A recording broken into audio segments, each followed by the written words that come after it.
Guys, pero guys, may hapon dito na naiwan, no?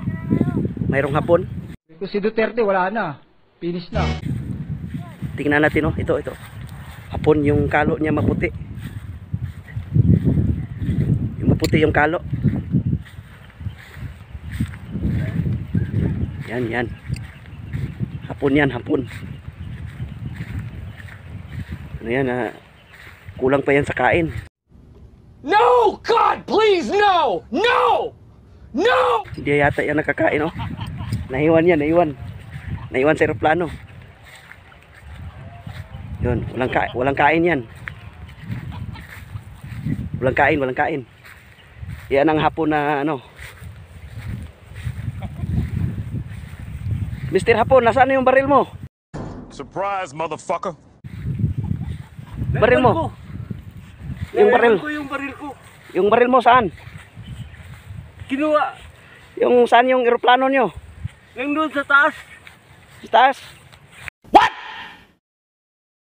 What the fuck? Saan di taas?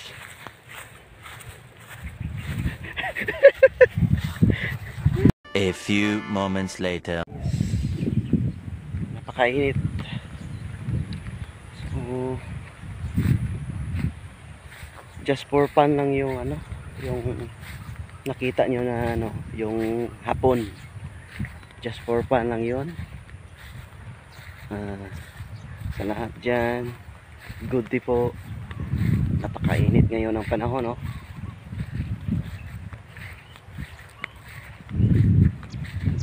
Maraming salamat sa inyo. Yung nakita dyan sa video, ano yun, katuwaan lang po namin yun.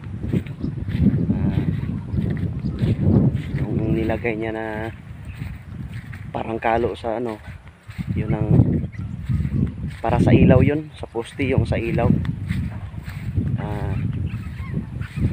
Wala kasing ano, walang magawa yung kasama ko.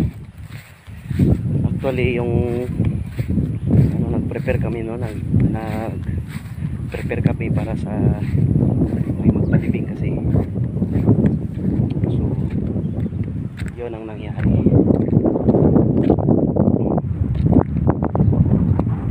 Napakalakas ng hangin.